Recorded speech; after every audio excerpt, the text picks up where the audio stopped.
আসসালামু আলাইকুম, কেমন আছেন সবাই? হোপ ইউর অল সবাই অনেক অনেক ভালো আছেন। যাচ্ছিলাম আলপাড়া বাজার, কিন্তু বাজার আমাদের বাড়ি থেকে যেতে 5 কিলোমিটার যেতে হবে আমার, তাও 7-8 কিলোমিটার ঘুরে। কারণ কি, থানার সামনে পুলিশ চেকপোস্ট, সাথে আছে সেনাবাহিনী।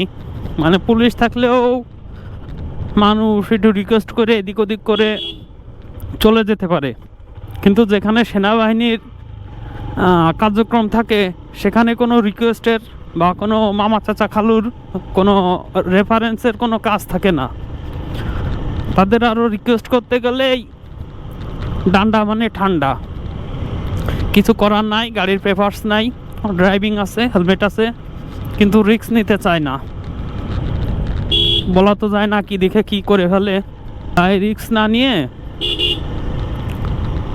যে গ্রামের কুটকাট রাস্তা যা আছে শর্টকাট ভিতর দিয়ে, যেখান দিয়ে গেলে কোনো সমস্যা হবে না, তাই যেতে হবে।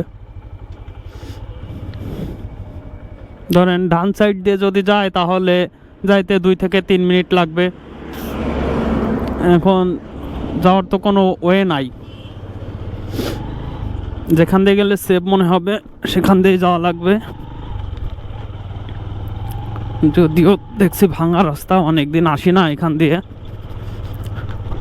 কেষ্টাপুর নাম, যারা আমাদের এলাকার আছে তারা তো খুব ভালোভাবেই জানে এলাকার নাম বা এলাকা। আসছি ছোটবেলায়, অনেক আগেই আসছি, কিন্তু অনেক দিন আসি না, তাও 4-5 বছর পর। আর 4-5 বছর কি, তারও অনেক পর আসলাম।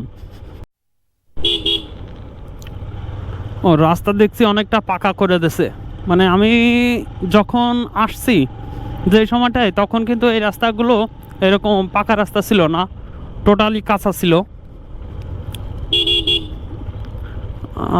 আশপাশে পরিচিত মানুষ বা পরিচিত ছিল অনেকেই, বাড়িও ছিল, কিন্তু দেখেন আসা হয় না বা চলিত নাই।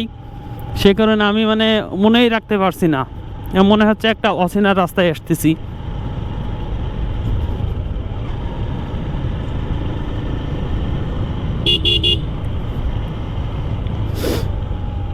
গ্রামের রাস্তা, আস্তে আস্তে যাই ভালো। হঠাৎ করে বাচ্চা কাচ্চা দৌড় দিতে পারে বা গরু ছাগল দৌড় দিতে পারে, বলা যায় না, যেগুলো স্বাভাবিক।